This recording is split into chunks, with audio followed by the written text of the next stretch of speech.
जय जय राम कृष्ण जय जय राम जय जय राम कृष्ण जय जय राम कृष्ण जय जय राम कृष्ण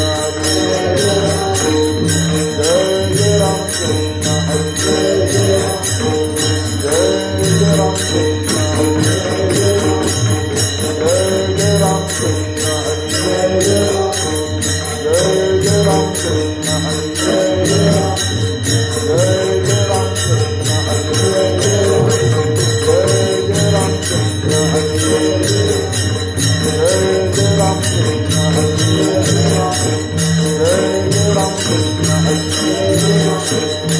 जय राम कृष्ण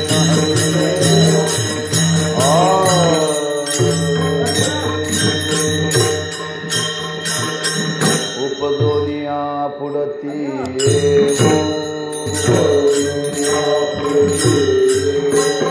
उपदोनिया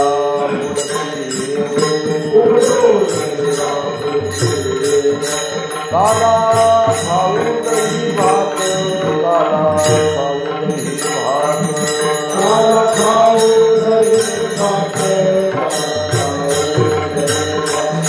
काला खाऊ दही भात उपदोनिया उपदोनिया पुढती काला खाऊ दही भात काला खाऊ दही भात काला खाऊ दही भात काला खाऊ दही भात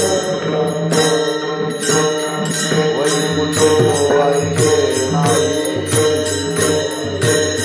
वैकुंठ व्हायचे नाही कवळ कानी काल्याचे कवळ कानी काल्याचे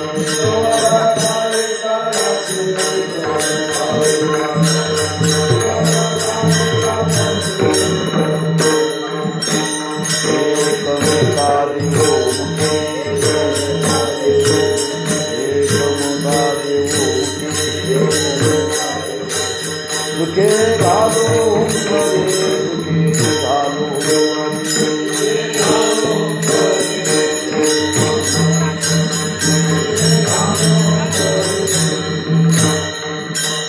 वैकुंठ व्हायचे नाही वैकुंठ व्हायचे नाही कवळ कानी काल्याचे कवळ कानी काल्याचे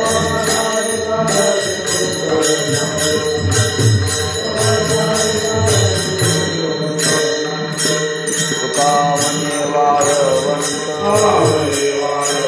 तुका म्हणे वाळवंत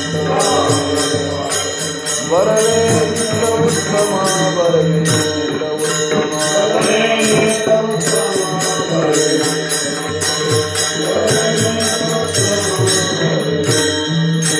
तुका म्हणे वाळवंत तुका म्हणे वाळवंत बरवे गीत उत्तम बरवे गीत उत्तम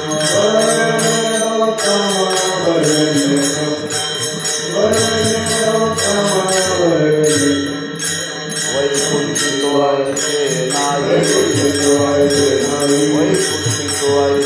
नाही कवळ कानी काल्याचे कवळ कानी काल्याचे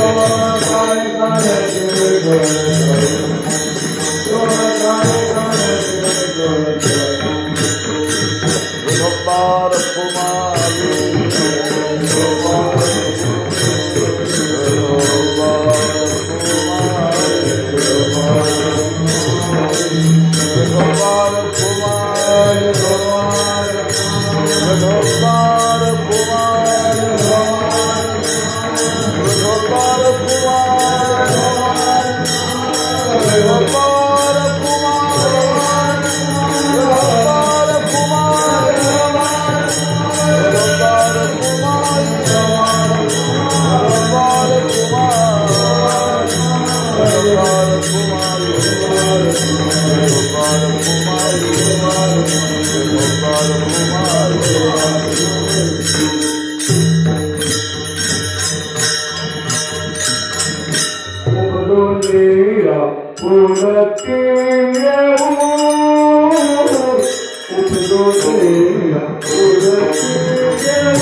उपजोनिया पुढती येऊ काला खाऊ दहिवात वैकुंठी तू ऐशे नाही कवळ काही काल्याचे एकमेका देऊ मुखी सुखे घालो हुंबरी वैकुंठी तू ऐशे नाही कवळ काही काल्याचे.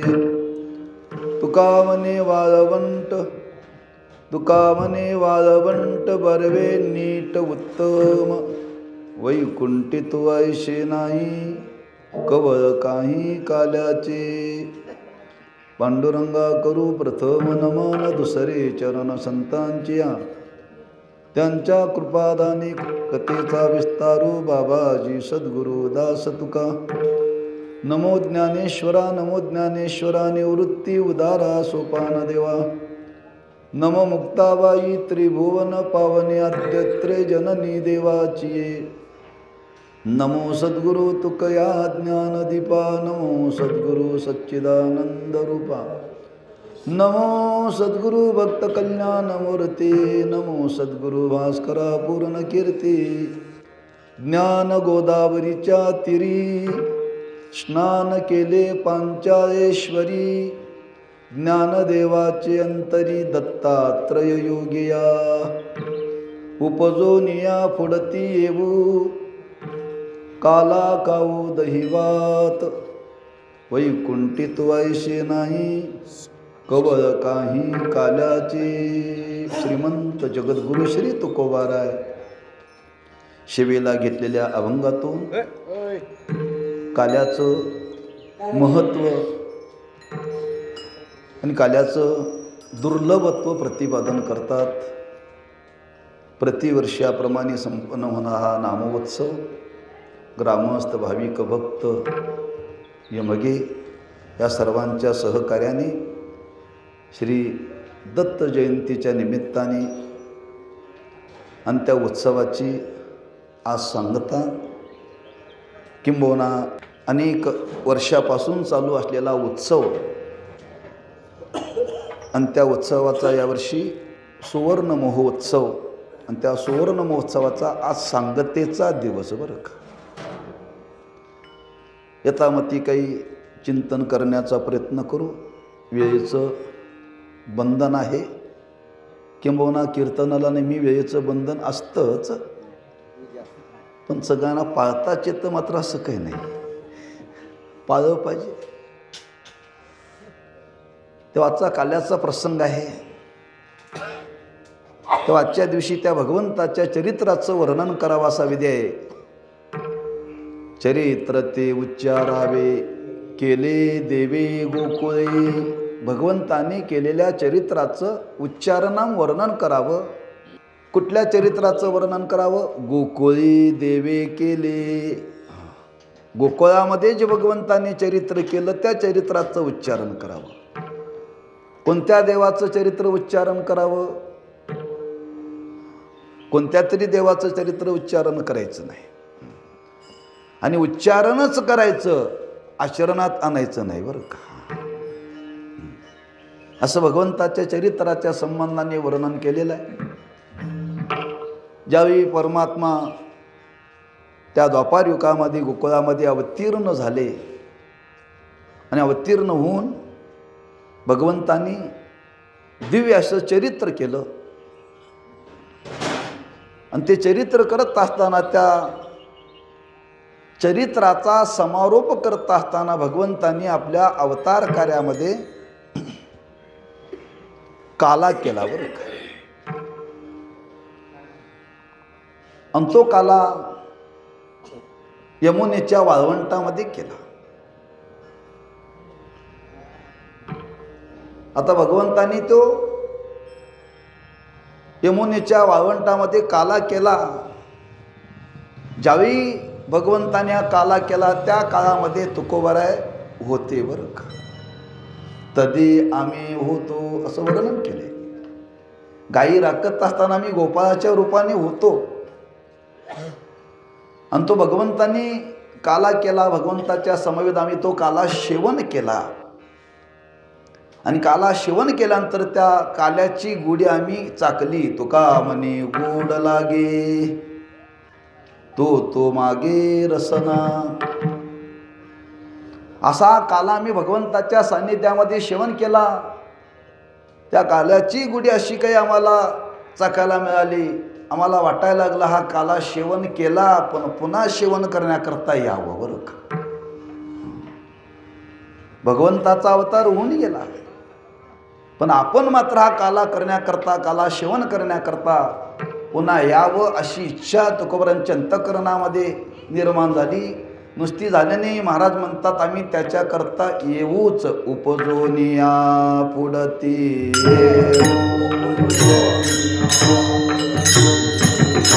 उपजोनिया पुढती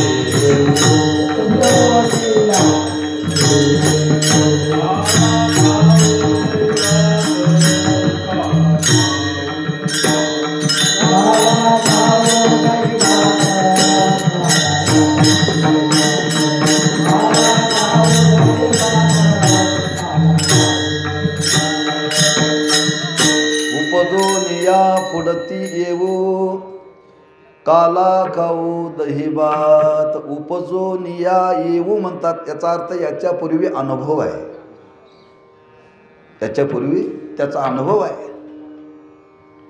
आणि तो अनुभव असल्यामुळे महाराज म्हणतात तो पुन्हा घेण्याकरता आम्ही येऊ. शक्य आहे.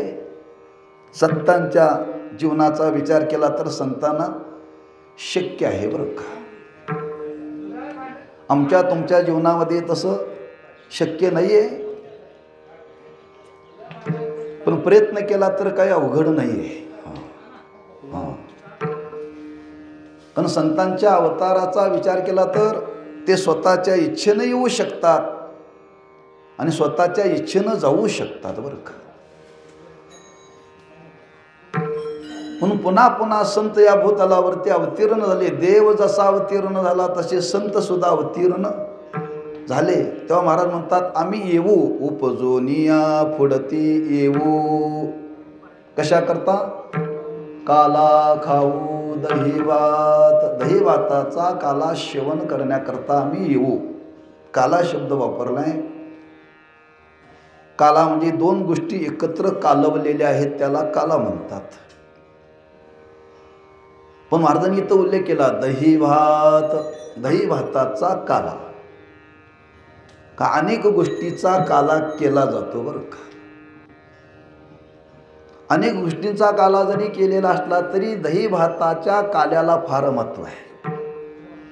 एक, अनेक गोष्टीचा काला करत असताना तो कोणीतरी एकत्र करून चालत नाही.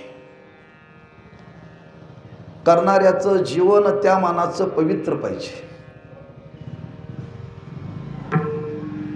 तिसरी गोष्ट आहे, ज्या गोष्टी एकत्र करायच्या आहेत त्या गोष्टी पवित्र पाहिजेत. आणि चौथी गोष्ट आहे, जिथं करायची ती जागा पवित्र पाहिजे. हे सगळं जुळलं तर त्याला काला म्हणतात आणि हे नाही जुळलं तर त्याला कालवा कालव म्हणतात. हे आमच्या तुमच्या जीवनामध्ये जुळत नाही, पण संतांच्या जीवनामध्ये जुळतं. काला कोणी केला? भगवंतानी केला. भगवंत कसा आहे? पवित्रानाम पवित्रयो वर्णन केले. तो पवित्र आहे, स्वरूपानेच पवित्र आहे परमात्मा. बरं, ज्या गोष्टी एकत्र भगवंतानी केल्या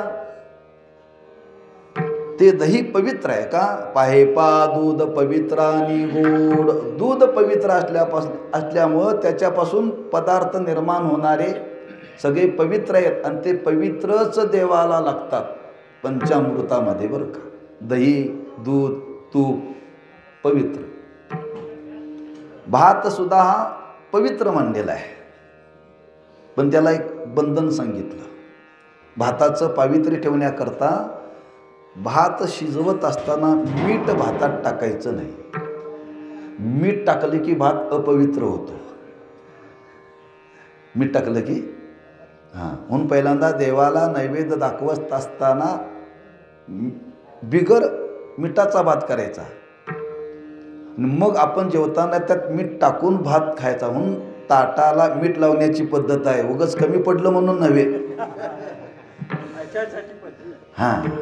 त्या भातामध्ये मीठ नसतं. तो देवाला नैवेद्य दाखवायचा. दाखवल्यानंतर मग त्याच्यामध्ये मीठ खाऊन का आपल्याला मीठ खाल्ल्याशिवाय नीट लागत नाही. म्हणून मीठ हे अपवित्र आहे. म्हणून एकादशीला मीठ चालत नाही. एकादशीला मीठ चालत नाही, हे नीट लक्षात ठेवा. मग त्यात काय घालायचं? शिंदोलोण. तात्पर्य, भात अंगाने पवित्र आहे, दही अंगाने पवित्र आहे, ज्याने एकत्र केलं तो परमात्मा पवित्र आहे, आणि जिथं केलं ती ठिकाण पवित्र आहे. ह्या सगळ्या गोष्टी जिथं जुळतात त्याला म्हणतात काला. हा उपलक्षणात्मक विचार आहे बरं का. काला या शब्दाचा अर्थ की दोन गोष्टी एकत्र करणं, ऐक्य. आपण जन्माला आलो. का जन्माला आलो? द्वैत निर्माण झालं म्हणून.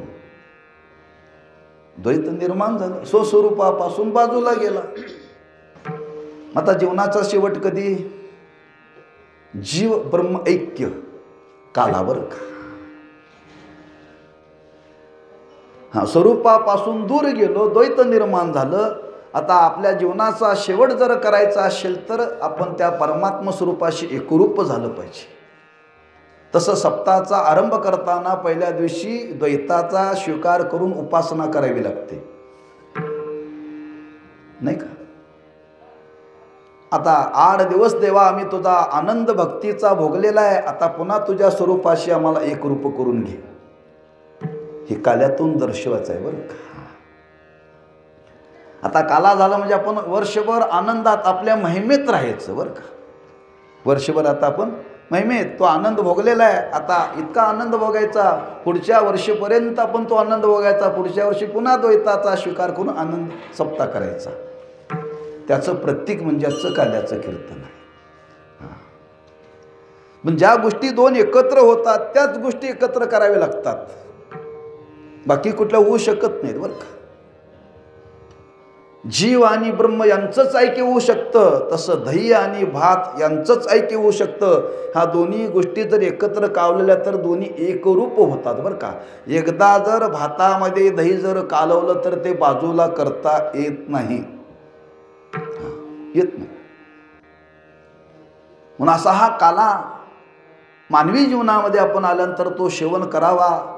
समजा हा जरी जीव ब्रह्मैक्य काला जरी आपल्याला जीवनामध्ये सेवन करता नाही आला तरी कमीत कमी दही भाताचा तरी काला सर्वांना सेवन करता यावा. म्हणून तुकोबराय म्हणतात काला खाऊ दही भात. तुकोबारानं विचारलं ठीक आहे, तो काला खाण्याकरता तुम्ही येऊ म्हणता, जिथं तुम्ही राहता तिथून या मृत्यूलोकामध्ये येऊ म्हणता, कारण काय? महाराज म्हणतात आम्ही जिथं राहतो तिथं हा काल्याचा प्रसंग नाही. काला मृत्यूलोकातच आहे, आणि तो मृत्यूलोकामध्ये काला असल्यामुळे आम्ही जिथं राहतो तिथं नाही, म्हणून आम्ही वैकुंठातून मृत्यूलोकामध्ये आलो. याची कारणाशी वैकुंठी तो आईशे नाही, वैकुंठी तो आईशे नाही, वैकुंठी तो आईशे नाही, वैकुंठी तो आईशे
ऐशे नाही कवळ काही काल्याचे. जगद्गुरु श्री तुकोबाऱ्या सांगतात, आम्ही जरी वैकुंठामध्ये वास्तव्य करत असलो तरी वैकुंठामध्ये हा काला नाही आहे. लोक दिव्य आहे, पण काही त्याला बंधन आहेत बरं का, मर्यादा आहे. आणि त्या बंधनाचा मर्यादेचा परिणाम की तिथं हा काला करता येत नाही. तिथं देवभक्त आहेत, देवभक्त आहेत, पण काला वैकुंठामध्ये करता येत नाही. या मृत्यू लोकामध्येच काला. किंबहुना देव आहे, भक्त आहे, कालाच नव्हे. आज जो आपण आनंद भोगतो हा आनंद वैकुंठामध्ये नाही आहे.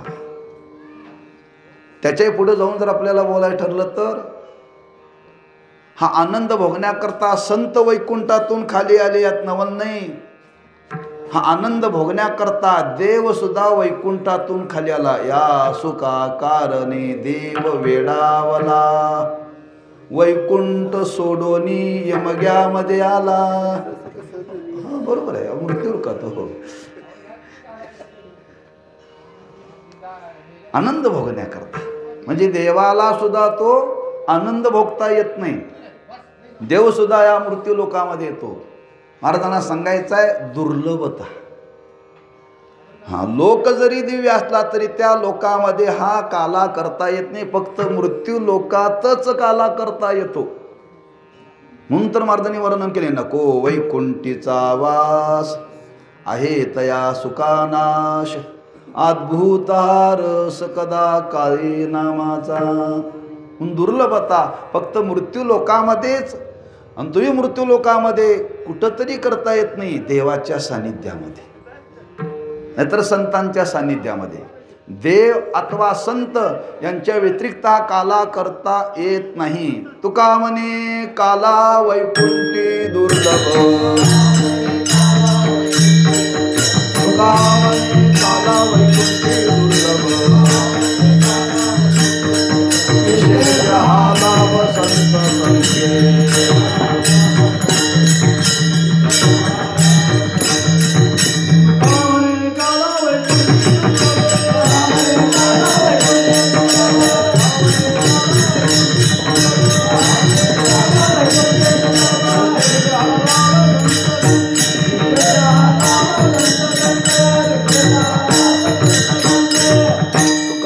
काला वैकुंठी दुर्लभ, विशेष हा लाभ संत संगे. संतांच्या संगतीमध्ये हा काला सेवन करता येतो.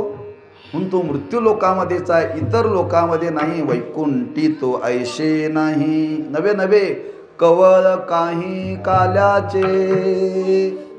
कवळ सुद्धा तिथं शीत सुद्धा आपल्यालाही सेवन करता येत नाहीत. ही मृत्यू लोकामध्येच सेवन करता येतं. म्हणून महाराज म्हणतात, आम्ही तो सेवन करण्याकरता पुन्हा येऊ, असा तो काला सेवन करू. पण तो काला दुर्लभ आहे, सेवन करू सजासजी तो मिळत नाही. मग मिळाल्यानंतर काय करावं? महाराज म्हणतात, तो एकट्याने खाऊ नये, एकट्याने खाऊ नये. प्रसाद आहे, दुर्लभ आहे. मग काय करावा? एकमेका देऊ मुखी, एकमेकाने एकमेकाच्या मुखामध्ये तो घालावा. आणि घालताना सुके घालू हुंबरी, आनंदाने. हां, हुंबरी म्हणजे ओरडणे बरं का.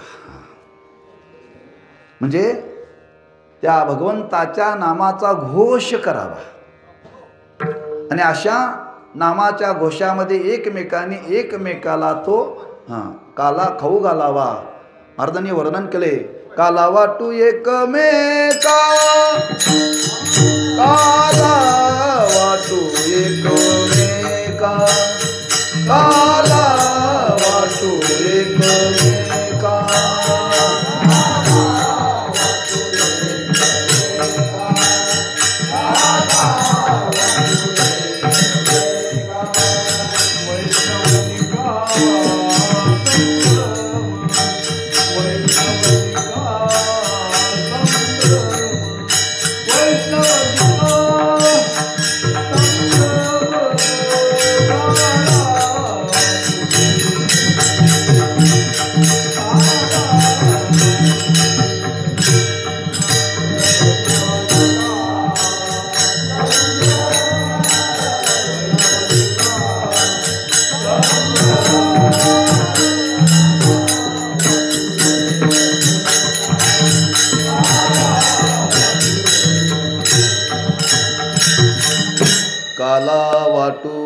एकमेका देऊ मुखी. म्हणतो एकमेकाने एकमेकाला वाटायचा.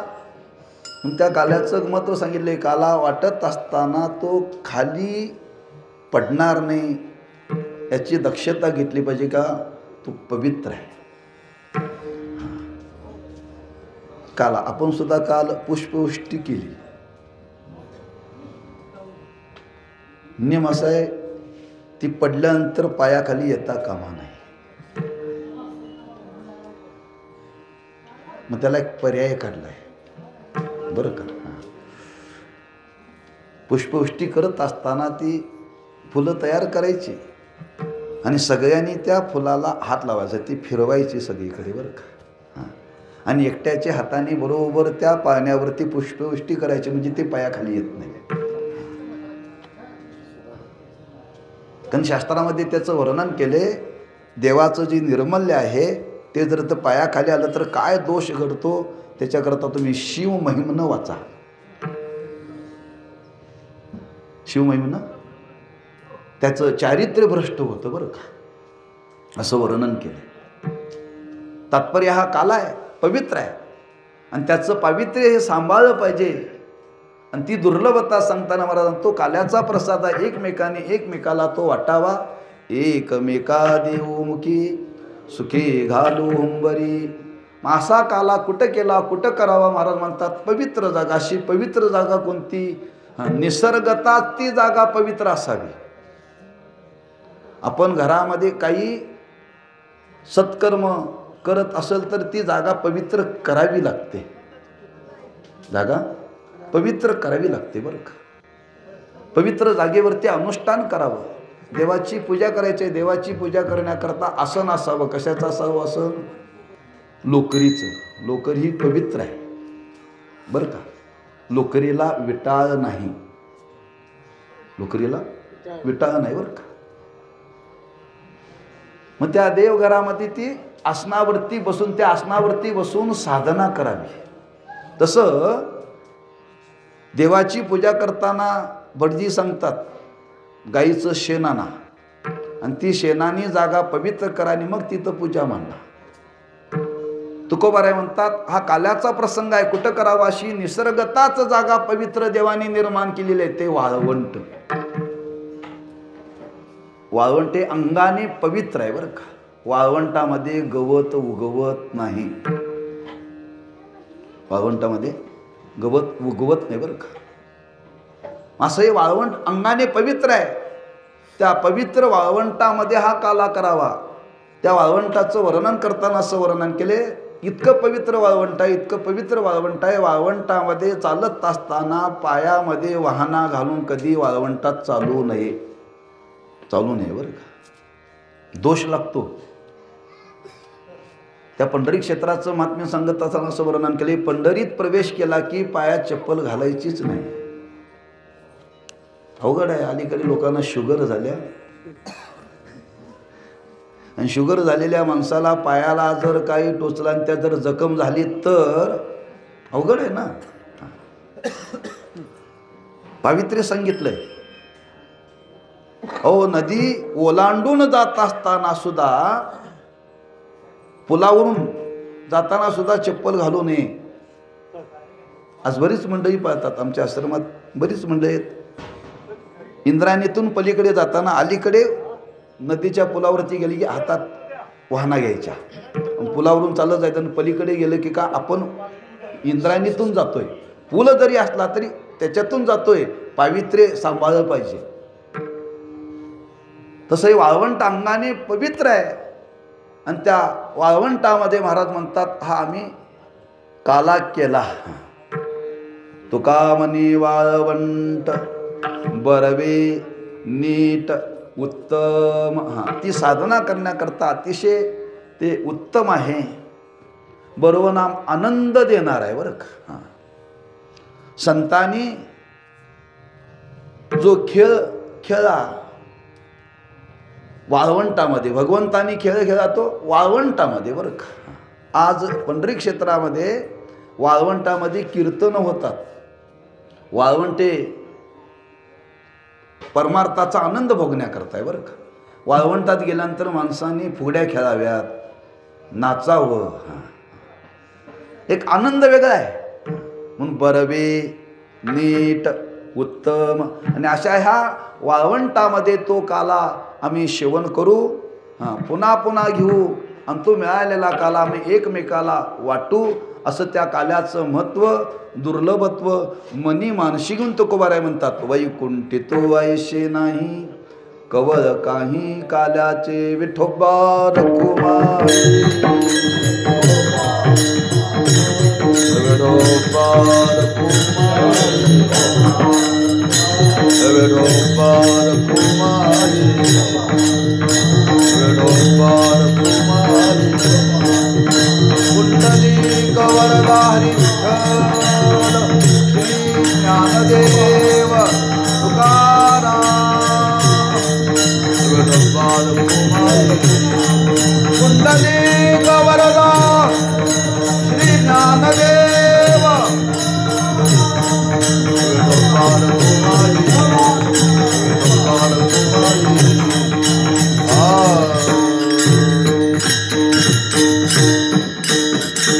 हे दशे चरित्र केले नारायणे रांगता गोधने राखीताई, रांगता गोधने राखीताई.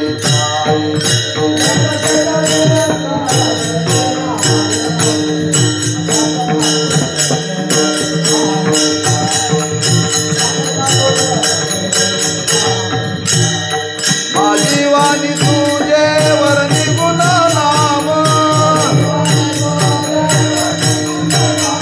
माझी वाणी तुझे वरणी गुण नाम,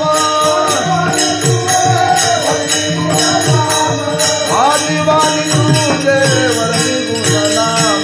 ऐसे प्रेम साई करा, ऐसे प्रेम साई करा.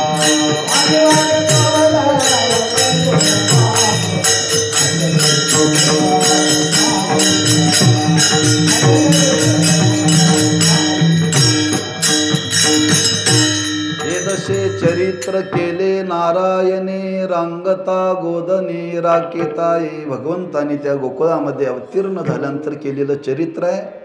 रांगता गोधने राखीता, रांगत असताना केलेलं चरित्र गोकुळामध्ये आहे. आणि गायी राखण्याच्या निमित्ताने भगवंतानी केलेलं चरित्र हे वनातलं आहे बरं का, वृंदावनामध्ये केलेलं आहे. भगवंत अवतीर्ण झाले, जेव्हा अवतीर्ण झाले तिथूनच भगवंताने चरित्राला आरंभ केलाय बरं का. पण विधी आहे, गोकुळातून चरित्र सांगायचं, मथुरेतलं चरित्र सांगायचं नाही बरं का. देव प्रगट झाले तिथूनच चरित्र केले, त्या कारागृहातच सुरुवात केल्या. पण ते सांगायचं नाही आज. ज्यावेळी परमात्मा गोकुळामध्ये प्रगट झाले तिथून भगवंताच्या चरित्राचं वर्णन करावं बरं का. रांगता देव आहे, कर्तुम अकर्तुम अन्यथा कर्तुम असं सामर्थ्य आहे. देवाला रांगायची गरज नाही आणि आम्हा तुम्हाला रांगल्याशिवाय पर्याय नाही, पर्याय नाही.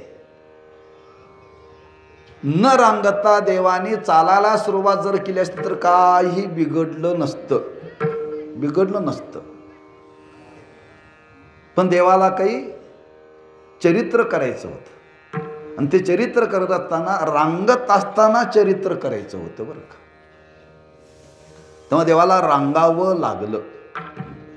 स्वीकारले देवाने ते की ज्यावेळी ही भूमाता भगवंताकडे गायीचं रूप धारून करून गारानं घेऊन गेली होती. देवा, माझ्या पाठीवरती अधर्माचं ओझं फार झालेलं आहे, मला सहन होत नाही, मला याच्यातून तू सोड. देवाने सांगितलं हरकत नाही, तुझी मुक्तता करतो, त्याच्याकरता मी अवतार घेतो असं आश्वासन दिलं.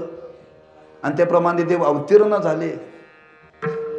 आता पृथ्वी मातेला जाणीव करून दिली पाहिजे आपण आलोय. आता आपण आलोय एखाद्याला हे जाणीव करून देण्याकरता काय करावं लागतं? पाठीत थाप मारावी लागते.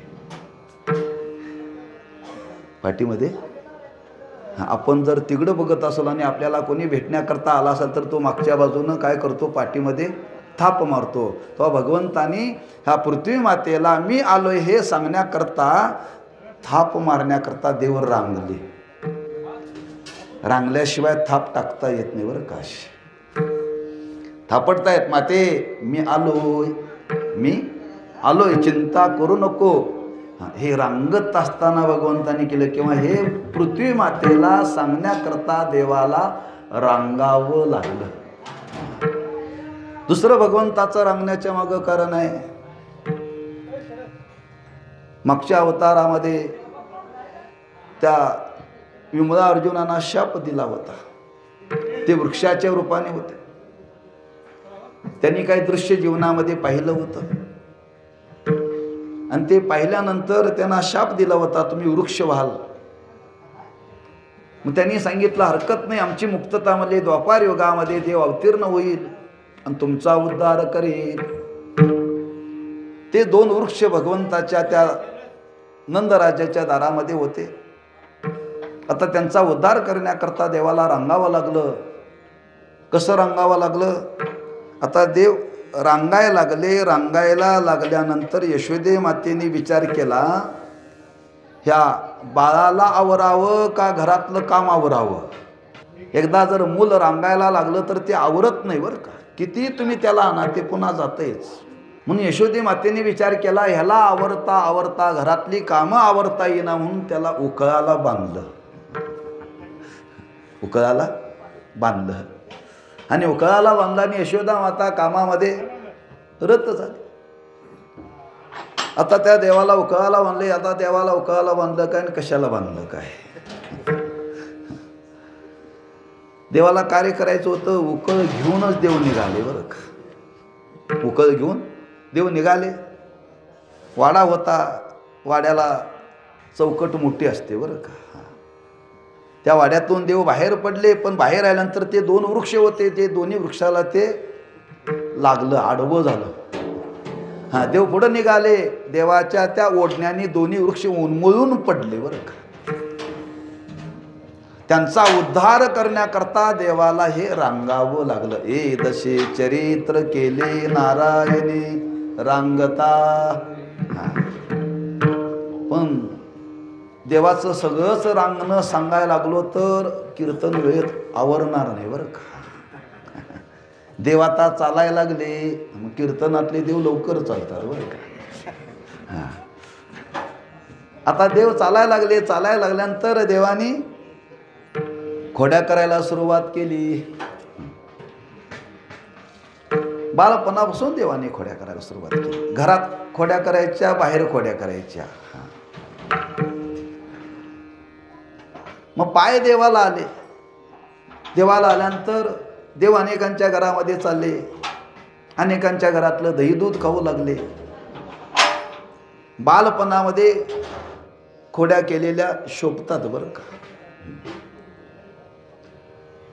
आता त्या बालपणातल्या खोड्या देवानी एवढ्या केल्या. यशोदे मातेने समजावण्याचा प्रयत्न केला. यशोदे मातेकडे त्या गोकुळवासिनी सांगण्याचा प्रयत्न केला. पण देवानी काही खोड्या थांबवल्या नाहीत बरं का. फार खोड्या देवानी केल्यात. शेवटी त्या गवळणीने विचार केला. एक गवळण यशोदे मातेकडे गेली. हे यशोदे, तुझा मुलगा आमच्या घरामध्ये येतो आणि फार खोड्या करतो म्हणले. तुझ्या मुलाला काहीतरी समजूत घाल. यशोदे मातेनं त्या गवळणीचं गारण ऐकलं. सांगितले, बघा तुम्ही खाऊनी लोण्याचा गोळा आळ घेता या गोपाळा. तुम्ही ठाईच्या ओढाळा गे गोकुळीच्या नारी. तुम्ही लपवून याची गोटी. तुम्हीच माझ्या मुलाला त्रास देता आणि माझा मुलगा खोड्या करा म्हणता.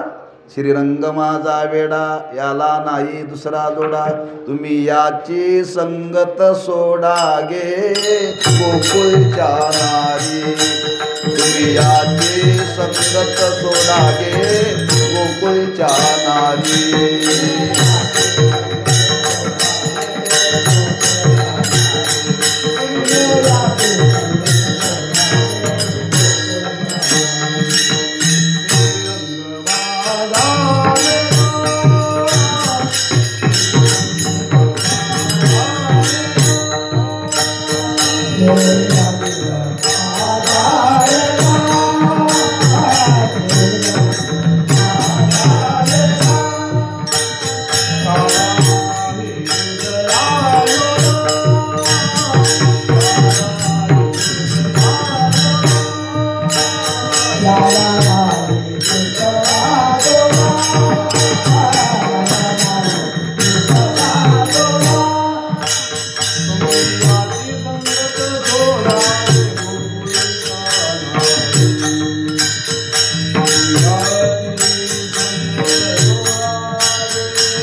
याची संगत सोडावे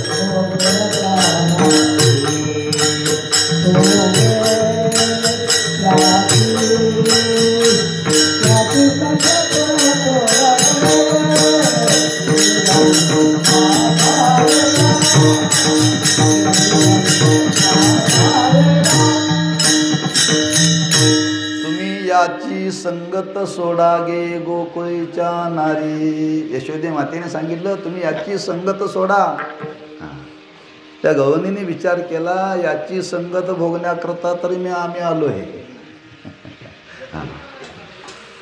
पण देवानी काय खोड्या थांबवल्या नाही यशोदेचं गाराने यशोदेकडे गवनीने गाराने सांगून यशोदे मातेने काही मनावरती घेतलं नाही खोड्या थांबल्या नाहीत आणि केलेली तक्रारीची नोंद नाही घेतली की मग काय होतं हो काहीतरी आंदोलन करावं लागतं मोर्चा काढावा लागतो म्हणून सर्व गवळणी एकत्र आल्या आणि गवळणीने ठरवलं आपण एवढं यशोदे मातेला सांगण्याचा प्रयत्न केला यशोदा माता फक्त ऐकून घेते पण त्याच्यावरती उपाय काय सुचवत नाही ती निवारण करत नाही तो आपणच आता काहीतरी निर्णय घेतला पाहिजे म्हणून सर्व गवळणी यशोदे मातेकडे आल्या आणि सांगितलं यशोदे माते आम्ही ठरवले एक घाव दोन तुकडे आमचं म्हणणं ऐकून घे तुझा मुलगा तुला गोड वाटत असेल ठेवून घे म्हणे आम्ही गाव सोडून जातो आणि आम्ही जर तुला हवे असं वाटत असेल तर मुलाला गावाच्या बाहेर पाठव यशोदे कृष्णाला सांगावे गोकुळी राहावे का जावे यशोदे कृष्णाला सांगावे गोकुळी राहावे का जावे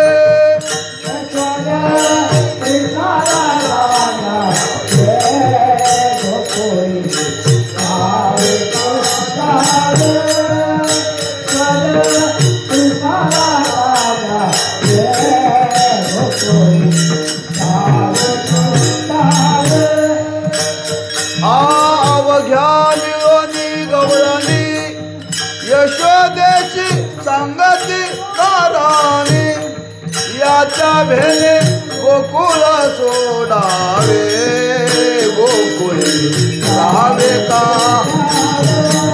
यशोदे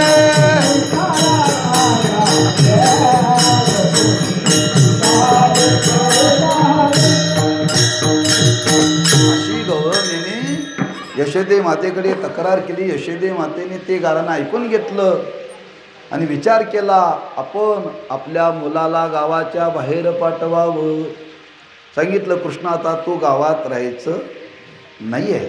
आता गावात राहायचं, काला झाला नाही का. आता आपल्या आपल्या कामाला जा. सांगितलं आता तू राहायचं नाही, तू आता जायचं गाई राखायला. देव निघाले गाई गोपाळ यमुनीच्या तटी, येती पाणी या मिळूनी जगजेटी. चेंडू चौगुना खेळती वाळवंटी, चला चला म्हणती पाहू दृष्टी ओ.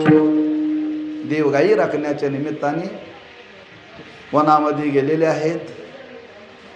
आणि वनामध्ये गेल्यानंतर भगवंतांनी तिथं प्रथमता खेळ मांडला बरं का. आणि त्या गोपाळाच्या समवेत भगवंतांनी अनेक प्रकारचे खेळ खेळले. भगवान सांगितलं माझे गडी कोण कोण, निवडा भिन्न यातुनी. खेळाचं महत्व आहे. काय खेळाचं महत्व आहे? खेळाचं महत्व सांगत असताना असं वर्णन केले, खेळामध्ये उंच नीच भाव विवर्जित होऊन खेळावं लागतं तर खेळाचा आनंद मिळतो बरं का. म्हणून संतांनी वर्णन केले, खेळया माझी हनुमंतरावशाना हनम्या. राग म्हटलं की समजावं अहंकार आला. एकेरी शब्दात आपल्याला मित्र भेटतो आपल्याच वयाचा, आपल्याला लोक महाराज म्हणतात, पण तो महाराज म्हणत नाही, समजावा मित्र असला पाहिजे बरं. एकेरी बोलवतो. तसं खेळाचा आनंद घेण्याकरता वयाची समता लागते. तसं मोठेपण विसरावं लागतं. देव सर्वज्ञ जगताचा नियंता, पण खेळायला आलाय कुठं? गवळीयाची ताक पिरे काय पोरे चांगली. त्यांना शिंबूड सुटता काढता येत नव्हता हो. हां, त्यांच्याबरोबर देव खेळायला आला. आम्हाला चांगला काढता येतोय तरी आमच्याकडे येत नाही.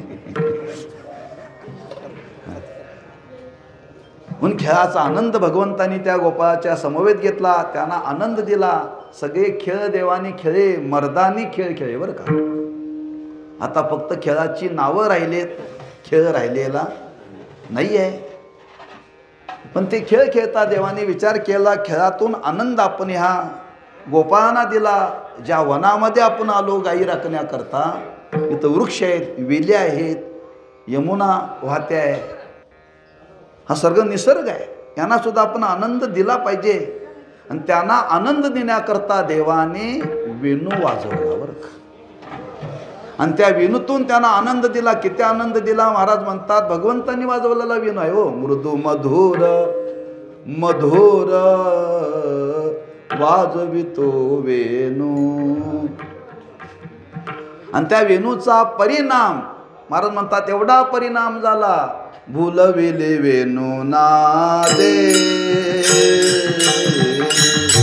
भुलविले वेणू नादे, भुलविले वेणू नादे,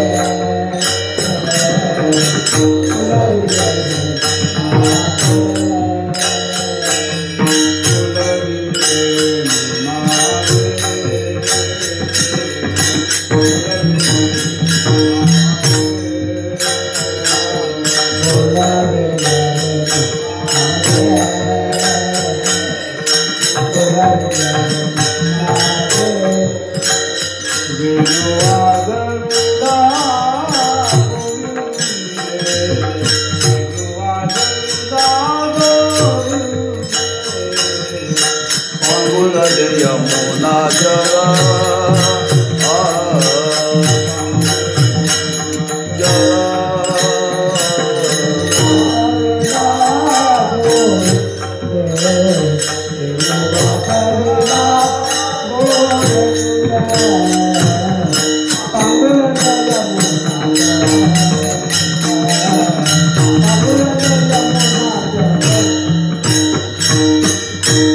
पक्षी राहिले निश्चळ. पक्षी कधी एका जाग्यावरती बसत नाही बरं का. पण महाराज म्हणतात हां ते निश्चळ एका जाग्यावरती जणू हे पक्षी आहेत का चित्रातले आहेत. त्या वेणू नादाचा परिणाम यमुनेचं पाणी पांगुळ वेगाने वाहत होतं. हां त्या पाण्याला धावता येईना, पांगुळलं बरं का. असा विनूतून भगवंतांनी त्या निसर्गाला सर्वांना आनंद दिला. खेळातून गोपाळांना आनंद दिला. खेळावं विणू वाजवावं, खेळावं विणू वाजवावं असं करता करता करता गोपाळ म्हणले, देवा आम्हाला भूक लागली. आता भूक लागल्या. आपल्याला नाही बरं का गोपाळांना. का आपण सगळे नाश्ता करून आलो. आता ते स्वीकारावं लागतं. मी नेहमी सांगत असतो, काल्याच्या कीर्तनाच्या आधी कधी नाश्ता करायचा नसतो. नाश्ता करायचा नसतो बरं का, नंतर करायचा असतो. भूक लागली पाहिजे हो. आता भुकेचा संबंधच नाही आपल्याकडे. तेव्हा ती मुलं सकाळी वनात गायी राखण्याच्या निमित्ताने गेली होती. खेळल्यानंतर भूक लागली. माध्यान तेव्हा सर्व गोपाळ म्हणले, देवा खांदी भार पोटी भूक, काय खेळायाचे सुख. कोणतं? देवा आमच्या खांद्यावरती अहम ममतेचं ओझं आहे. अहम ममतेचं ओझं आहे. आणि अहम ममतेचं ओझं असेल तर परमार्थाचा आनंद भोगता येत नाही. ते टाकावं. आणि ते कुणाच्या कृपेने जातं? देवाच्या कृपेने जातं. म्हणून भगवंताच्या समोर देवात सर्व गोपाने सांगितलं, देवा आता आमचं लक्ष लागत नाही. आम्हाला भूक लागलेली आहे. कोणती? सकल दुःखाची निवृत्ती आणि परमानंदाची प्राप्ती. याची आम्हाला भूक लागलेली आहे आणि ती देवा तू पूर्ण करावी. भगवंतांनी सर्वांचं म्हणणं ऐकून घेतलं. हरकत नाही प्रमाणे प्रत्येकाने आपापल्या शिदोऱ्या आणा आणि सर्वांच्या शिदोऱ्या देवाने एकत्र केल्या. त्याच्यामध्ये प्रामुख्याने दही भात होता. अनेक प्रकारचे लोणचे होते, भाजी होते, घ्यारे भोकर वाकरी दही भाताचे शिदोरे वर्णन केले. पण प्रामुख्याने दही भात होता आणि सर्वांच्या शिदोऱ्या एकत्र आणलेले आहेत. देवानी सर्वांना सांगितलं, सर्वांनी कमलाकार बसा. कमलाकार बसा म्हणजे मोठे गोपाळ बाहेर, त्याच्यापेक्षा लहान आत, त्याच्यापेक्षा लहान आत, त्याच्यापेक्षा लहान आत, अशी ती कमलाकार पंगत यमुनेच्या वाळवंटामध्ये बसवलेले आहे देवाने. मध्यभागी देव आहेत. सर्वांच्या शिदोऱ्या दही भाताचा तो शीग लागलेला आहे. कारण गोपाळ किती होते माहिती आहे? 9 लक्ष गोपाळ होते. प्रत्येकाची शिदोरी आता ती किती असेल पहा ना. आता असा तो दही भाताचा शीग लागलेला आहे आणि तो भगवंतानी स्वतः हाताने कालवला बरं का. स्वतः देवानी कालवला. देवानी सर्वांना सांगितलं तुम्ही बसा. स्वतः तो देवानी दही भाताचा तो एकत्र करून ते कालवलं आणि आता देव सर्वांना वाटण्याकरता प्रवृत्त होत आहेत. दृश्य पाहिलं स्वर्गातल्या लोकांनी. त्यांनी विचार केला, काय भाग्य आहे गोपाळांचं. आम्हाला मिळेल का? आम्ही जावं का? आणि समजा गेलो आणि पंक्तीतून उठवलं तर पंचायत आहे हे. बरं, हा कारण पंक्तीतून उठवलं तर फार अपमान आहे बरं का. त्या देवाधिकाने विचार केला, ही गवळ्याची पोरं आहेत. हे खाल्ल्यानंतर यमुनेच्या डोहामध्ये हात धुवायला येतील. तो आपण काय करावं? माशाच्या रूपाने प्रगट व्हावं. गुरुवरी महाराज सांगतात, त्या देवाधिकांचं डोकं चाललं नाही बरं का. डोकं चाललं नाही. त्यांच्या लक्षात यायला पाहिजे होतं, ज्या अर्थी दिव्य देहात काला मिळत नाही, आदम देहात कसा मिळेल. पण चाललं नाही बरं का.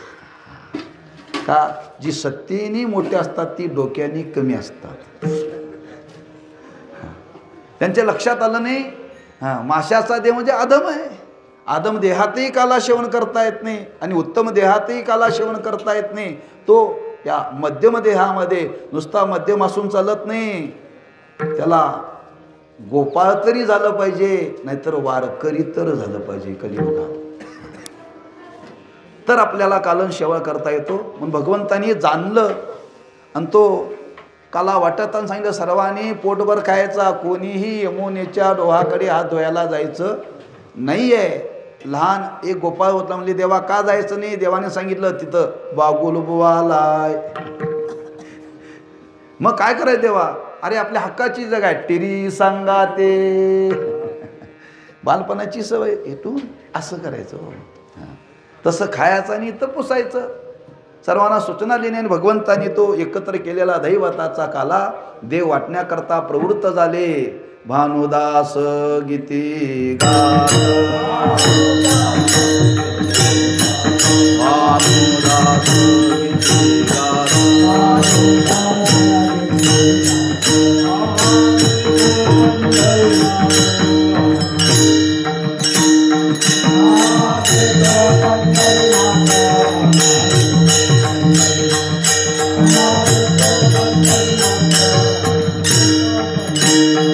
घ्या रे दही भात, घ्या रे दही भात, आम्हा तो पंढरीनाथ, आम्हा तो पंढरीनाथ.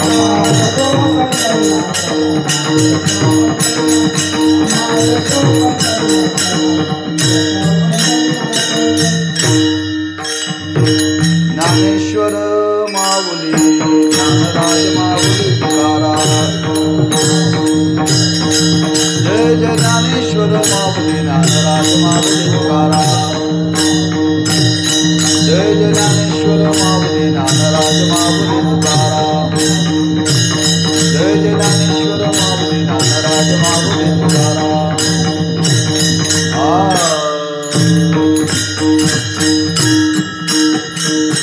असा हा काला भगवंतांनी सर्वांना दिला. तो भगवंताच्या सानिध्यामध्ये सर्वांनी तो काला सेवन केला. तो कुवाऱ्या म्हणतात तो आम्ही काला सेवन केला. आणि तो काला सेवन केल्यावर महाराज म्हणतात त्या काल्याचा आनंद अवीट आहे, अवीट. मग तो सेवन केल्यावर महाराज म्हणतात तो पुन्हा सेवन करण्याकरता आम्ही पुन्हा पुढच्या वर्षी येऊ. पुन्हा बोलवलं तर येऊ बरं का. पण महाराज म्हणतात आम्ही तो काला सेवन करण्याकरता हा पुन्हा पुन्हा जन्म घेऊ. आणि तो काल्याचा प्रसाद हा परमार्थाचा आनंद आम्ही भोगू. उपजोनिया फुडते येऊ, काला खाऊ दही भात. वैकुंठी तो ऐशे नाही, कवळ काही काल्याचे एकमेका देऊ मुखी. सुखी घालू हुंबरी, तुका म्हणे वाळवंट, बरवे नीट उत्तम. वैकुंठी तो ऐशे नाही, कवळ काही काल्याचे. ज्यार्थी संत महात्म्यांनी आनंद भोगण्याकरता पुन्हा जन्म घेऊ म्हणतात.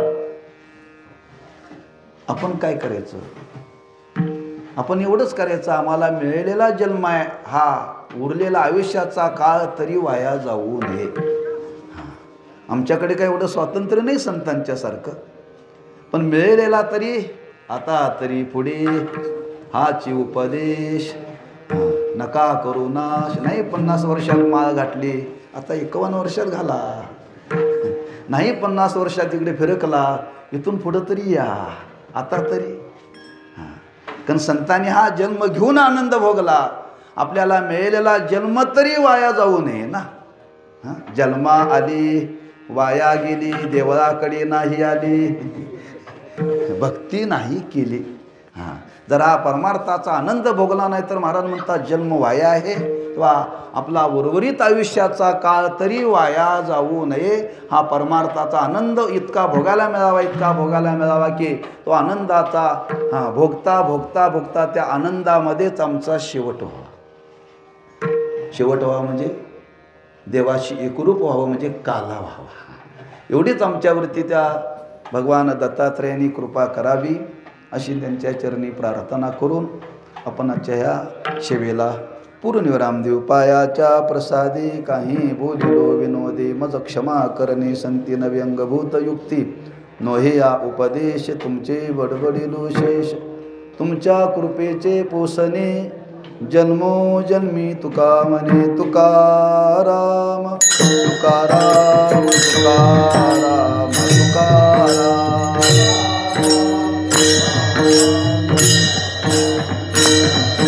तुकाराम तुकाराम तुकाराम तुकाराम.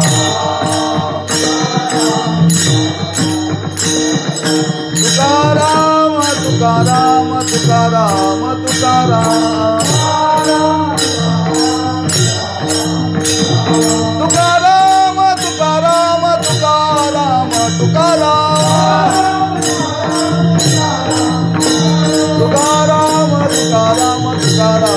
तुकाराम तुकाराम तुकाराम तुकाराम कुंडली गवरदा श्री ज्ञानदेव तुकाराम तुकाराम तुकाराम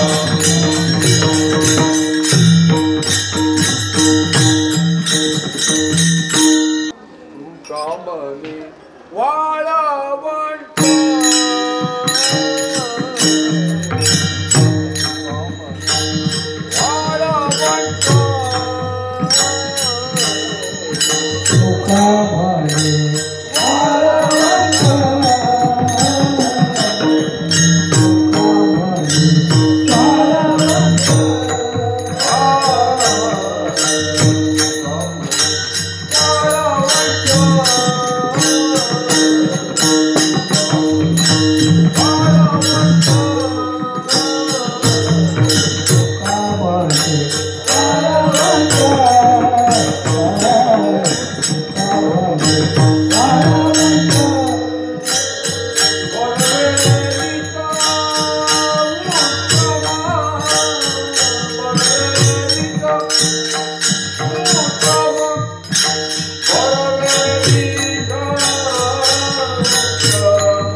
जय जय